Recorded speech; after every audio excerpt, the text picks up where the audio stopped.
and welcome to another video. Today we're making student bullet journal spreads. I know I don't usually talk, but I wanted to since today's video is a little bit different. I wanted to begin with a few side notes. First, yes, I am using a different, larger than average journal. All of these spreads are pretty flexible though, and can be scaled to accommodate whatever size journal you're using, as well as whatever number of courses you're taking. I'm going into my senior year of college and only have 2 classes and a project as a result, so my needs probably look a bit different than yours.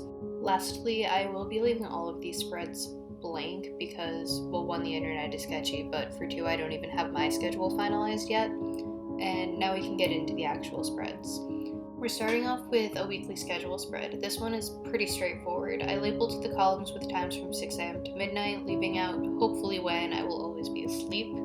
I also added a box at the bottom for repetitive non-timed events where you can put things like completing an all-day quiz or completing a chore or whatever. The one thing I really did differently with my schedule spread this year was include work and personal projects as well as personal time. I know there are divided opinions on mixing personal tasks and work tasks, but I think they're important to put together. Doing so, at least for me, serves 2 purposes. It helps make sure that I'm actually doing the things I'm supposed to be doing when they should be getting done, not at 4 a.m. right before they're due. It also helps me make sure I'm taking time for myself to eat and sleep, but also just to relax.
Now we have a master overview or master syllabus spread, whatever you want to call it.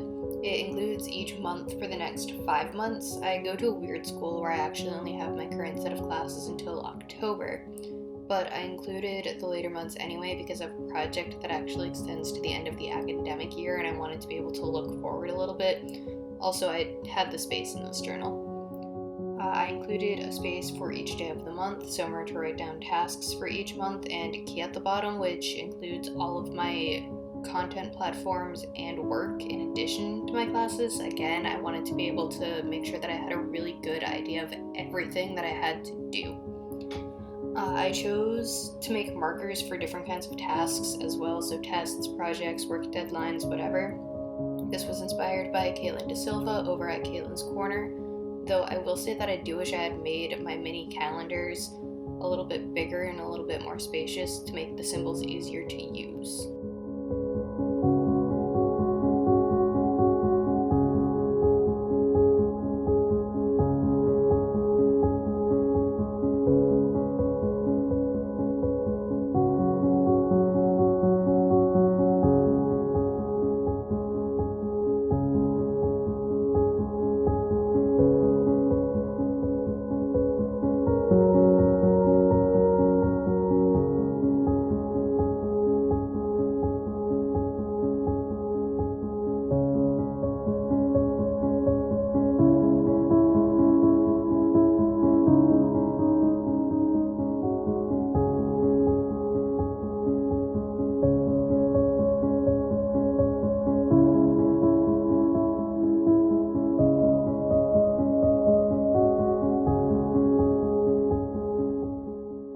Lastly, we have the course overview spread. I actually have 2 different kinds of setups here.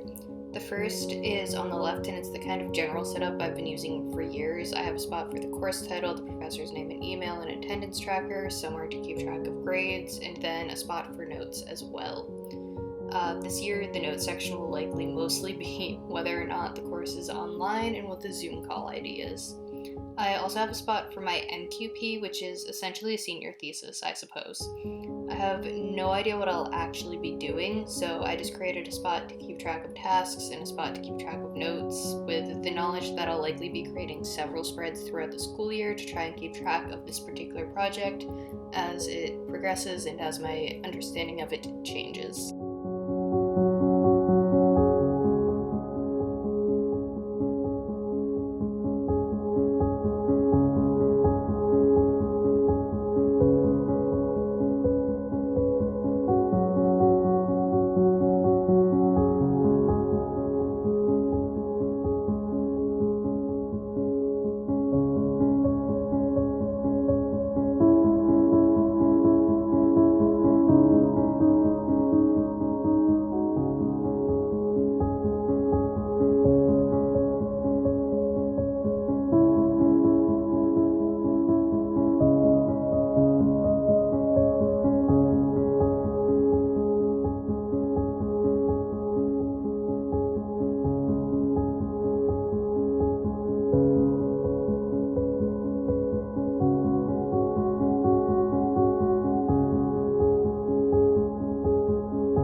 That's it for this video. I hope that you enjoyed it. I hope you get something useful out of it. If you did, maybe consider hitting that subscribe button. And until then, I'll see you next time. Bye guys.